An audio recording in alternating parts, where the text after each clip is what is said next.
예, 여러분 반갑습니다. 11월 22일 금요일이네요. 이렇게 또 한 주간을 또 마무리하는 그런 금요일이 되었습니다. 예, 날씨도 많이 차가워졌고요. 이제 겨울이 시작되어졌고 조금씩 겨울 맛을 또 느끼게 만드는 그런 한 주간이 아니었나 싶습니다. 자, 이제 자꾸 더 날씨가 추워질 텐데요. 예. 늘상 말씀드리지만 건강 잘 챙기시고 건강한 유학생활, 건강한 이민생활, 예, 그리고 고국에서도 건강하게 저희를 위해서 응원하시고 기도해 주시면 감사하겠습니다. 예, 오늘 말씀 이제 야고보서 마지막 장 5장인데요. 이 가운데에서 1절부터 20절 다 읽기는 너무 지루하고요. 여러분들이 따로 꼭 읽으시고요. 예, 저하고 읽을 말씀 13절부터 20절까지 같이 한번 봉독하십시다. 13절부터입니다. 너희 중에 고난당하는 자가 있느냐? 그는 기도할 것이요. 즐거워하는 자가 있느냐? 그는 찬송할지니라. 너희 중에 병든 자가 있느냐? 그는 교회의 장로들을 청할 것이요. 그들은 주의 이름으로 기름을 바르며 그를 위하여 기도할지니라. 믿음의 기도는 병든 자를 구원하리니 주께서 그를 일으키시리라. 혹시 죄를 범하였을지라도 사하심을 받으리라. 그러므로 너희 죄를 서로 고백하며 병이 낫기를 위하여 서로 기도하라. 의인의 간구는 역사하는 힘이 큼이니라. 엘리야는 우리와 성정이 같은 사람이로되 그는 비가 오지 않기를 간절히 기도한 적 3년 6개월 동안 땅에 비가 오지 아니하고 다시 기도하니 하늘이 비를 주고 땅이 열매를 맺었느니라. 내 형제들아, 너희 중에 미혹되어 진리를 떠난 자를 누가 돌아서게 하면 너희가 알 것은 죄인을 미혹된 길에서 돌아서게 하는 자가 그의 영혼을 사망에서 구원할 것이며 허다한 죄를 덮을 것임이라. 아멘. 오늘 말씀 중심 구절 마지막 절입니다. 한 번 더 읽겠습니다. 너희가 알 것은 죄인을 미혹된 길에서 돌아서게 하는 자가 그의 영혼을 사망에서 구원할 것이며 허다한 죄를 덮을 것임이라. 예, 오늘 5장의 제목은 성도의 기도와 삶의 하모니를 통해 구속사를 이루라.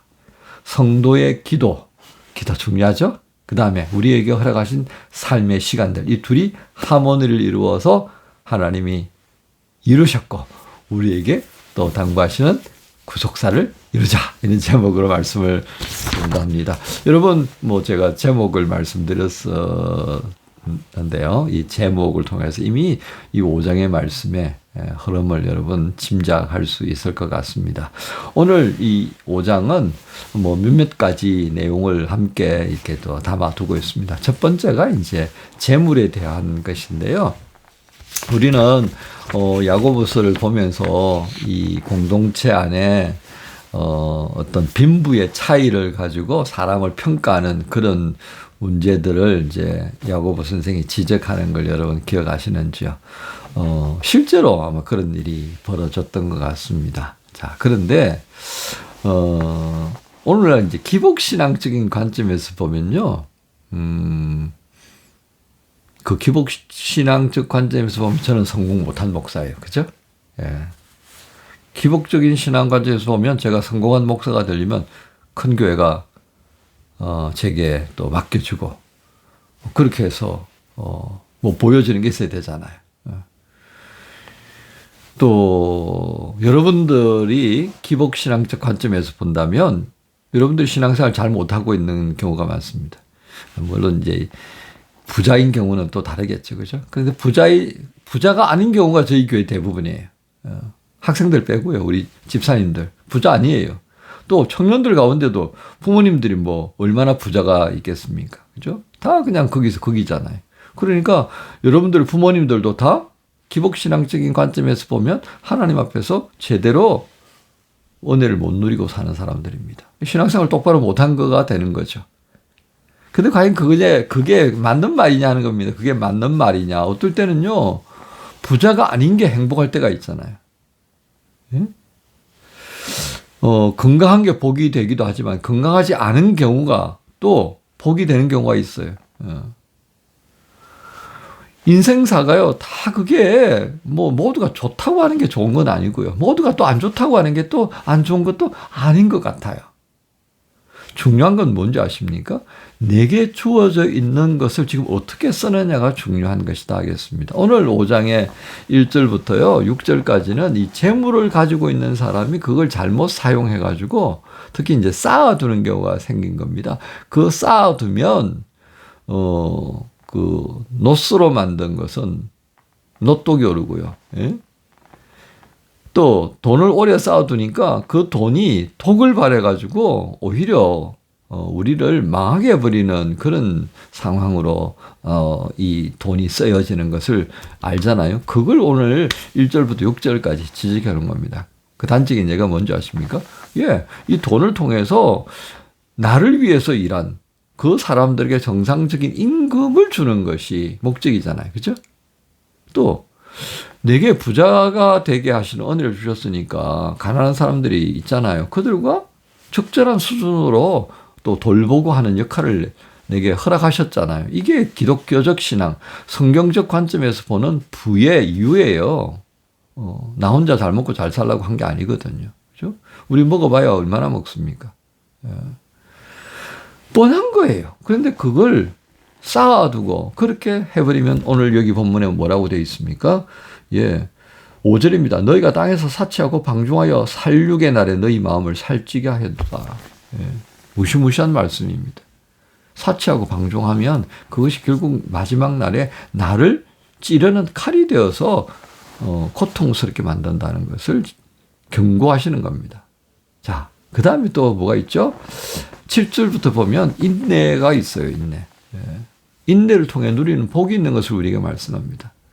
인내를 통해 누리는 복이 있다는 것을 말씀하실 정도이면 얼마나 인내하기가 힘들다는 것을 말씀하겠습니까? 어릴 때 쓴 약 먹이면서 제가 어릴 때 한약을 참 많이 먹었는데요. 그 어머니가 제게 한약을 먹이면서 딱 저를 꼬시기 위해서 손에 딱 들고 있는 거였어요. 박하사탕. 그거 막 눈깔 사탕. 그거 어릴 때는요. 그거 그냥 눈이 확 돌아가는 거잖아요. 어머니가 그 사탕 하나로 저를 이제 그 쓴 한약을 먹게 만드는 거죠. 그럼 먹어야죠. 먹고 빨리 그 이제 사탕을 입에 딱 넣으면 그 쓴맛이 싹 사라지면서 예, 행복한 미소를 띠게 되는 거예요. 그것 때문에 그 쓴 약 한 사발을 하루에 2번씩 먹은 거예요. 어머니는 저를 살려고 먹고 저는 사탕 눈깔 사탕 때문에 먹고 참 이런 겁니다. 그러니까 인내가 이런 거예요. 쓴 약 한 사발 쭉 인내하면서 마시고 나면 눈깔 사탕 하나를 어머니 탁 잘했어 딱 주시는 거예요. 그러니까 하나님께서 우리에게 그걸 말씀하신다고 보시면 될 것 같습니다. 좀 얄팍한 것 같아요? 아닙니다. 인내라고 하는 것이 그만큼 힘들다는 거예요. 어린 시절 저에게는 그 약 탕제 한 사발이 얼마나 힘든 건지 여러분 잘 상상이 안 가죠. 정말 죽을 맛이에요. 그걸 하루에 2번씩 마시다고 생각해 보세요. 근데 그 눈깔 사탕 때문에 먹는 거예요. 하나님께서 우리에게 위로하시고요. 우리에게 용기를 주시고 야 인내가 너희들에게 큰 복이야. 인내가 가져올 복을 좀 생각해 보렴. 그리고 견뎌내야 돼. 그러면서 10절에 보면 형제들아 주의 이름으로 말한 선지자들을 고난과 어려움에 참음에 본으로 삼으라. 자, 그들이 하나님 앞에서 어떤 대우를 받았는지 하나님 그들을 기억하시면서 그들에게 어떤 복을 주셨는지 그거 기억하면서 인내해라. 그죠? 인내하지 못할 일이 얼마나 많아요. 열불 날이 얼마나 많아요. 그죠? 예. 그냥 확 해버리고 싶을 때가 많다. 그죠? 예. 그런데 하나님께서 인내하라고 그럽니다. 하나님께서 우리를 향해 인내하신 거, 그걸 대책임질하면서, 야, 인내 좀 해라. 내가 너희들을 향해서 인내하는 거 생각하면 왜 못 참냐. 그렇게도 말씀하신다 싶습니다. 인내도 기분 좋을 때는 또 인내라고 하는 단어가 참 편하게 나옵니다만은, 이게 막 기분이 막 그냥 폭발 직전까지 가면 인내 그러면 더 폭발해버리는 사람도 있습니다. 그죠? 예. 그래서 우리가 정말 신앙생활을 훈련하지 않으면 안 됩니다. 습관을 들이지 않으면요, 폭발해버리는 거예요. 또 나이가 들면요, 또 호르몬 분비에 의해 가지고 이상한 상황에 갈 수가 있어요. 왜 나이 든 사람들이 막 짜증내고 잘 성질내고 한국에 전철 타셔가지고요, 그 노인들이 왜 버럭버럭 하시는지를 헤아려 보셔야 된다. 그 호르몬 문제가 있거든요. 나이가 많아지면요, 이게 이상하게 돼요. 저도 이제 그런 날이 올까 정말 두렵습니다만은, 조심하셔야 된다는 거죠. 이해도 해야 된다. 그 말씀을 제가 드리는 겁니다. 그래서 제가 좀, 푹 하더라도 여러분 이해하십시오. 어쨌든 중요한 것은 하나님께서 우리에게 모범이 되어 주셨습니다. 우리를 위해 얼마나 인내하시는지 아시잖아요. 예수님의 인내하심. 그 인내는요, 뭘 통해서 또 이루어질 수 있겠습니까? 긍휼히 여기는 마음입니다. 그래서 역지사지의 모습을 우리가 생각하지 않을 수가 없어요. 오늘 우리가 야고보서를 읽으면서요, 이 역지사지의 마음을 가지는 게 얼마나 중요한가를 보게 되는 것입니다. 자, 이렇게 인내하고, 그리고 또 13절부터는요, 고난을 당하는 자가 기도하고요. 또 절구하는 자가 있으면 찬송하고, 병든 자가 있으면 기도하고, 이런 기도의 말씀을 굉장히 많이 하십니다.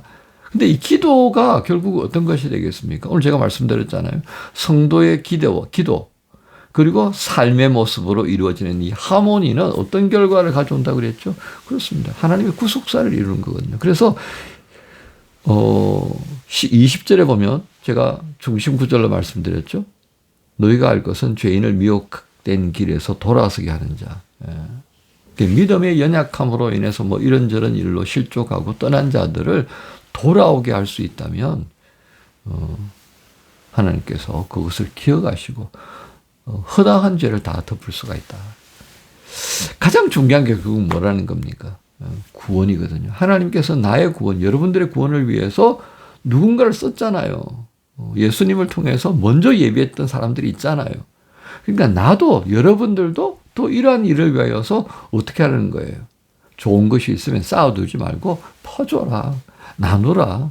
그리고 인내하면서 긍휼과 사랑을 베풀고 그렇게 기도하는 삶을 우리가 연결시켜서 하모니를 이루게 되면 이 하모니의 결과가 하나님의 구속사를 이루는 거다. 그래서 오늘 야고보 선생은 믿음이 있다고 한다면 행동해야 된다. 그 행동이요, 구체적으로 몸으로 하는 것이 있고 기도로 하는 것이 있고요. 내게 주신 물질을 통해서 하는 거 있고요. 굉장히 다양할 수 있다는 겁니다. 어쨌든 그것은 뭘 하나로 뭉쳐질 수 있어요? 행함입니다. 오늘 이 말씀이 바로 야고보서의 마지막 결론이다라고 할 수 있겠습니다. 믿음을 통해서 우리로 하여금 기도하게 하고, 믿음을 통해서 우리로 하여금 뭔가 행하게 하고, 믿음을 통해서 누군가의 마음을 감동시키면서 그로 하여금 하나님께로 돌아오게 하는 것, 이게 우리가 먼저 믿음을 가진 것이다 라고 하는 것이 야고보의 관점이고, 야고보를 통해서 하나님께서 우리에게 말씀하시고자 하는 가장 중요한 키워드다라고 할 수 있겠습니다. 오늘 함께 말씀을 나누게 된 우리 지체들 금요일 시작합니다. 한 주간에 어쩌면 마무리하는 삶의 자리로 나가는 아침인데요. 여러분 공부하는 자리에서 또 일하는 자리에서 이런 허다한 일들을 감당하는 그 자리에서 오늘도 우리 구체적인 삶과 우리에게 허락하셨던 이 기도를 통하여서 아름다운 하모니를 한번 이루어보십시다. 그것을 통해서 나 아닌 또 누군가가 구원받는 그런 감동을 얻는다면 이게 바로 하나님 앞에서 우리가 칭찬을 또 한번 쌓을 수 있는 굉장히 중요한 날이 되지 않겠습니까? 이런 마음 가지고 시작하는 여러분 모두를 주님 예수님의 이름으로 축복합니다. 주님 감사합니다. 오늘도 주께서 우리에게 허락하신 야고보서의 말씀을 함께 나누었습니다. 마지막 5장의 말씀을 함께 나누며 우리에게 허락하셨던 그 모든 것들을 또 누군가와 나눌 수 있다라고 하는 것이 무엇을 의미하는지, 우리에게 허락하셨던 이 기도의 은혜가 무엇을 가져오는지 또 한번 알게 하셨습니다. 주님 간절히 원합니다.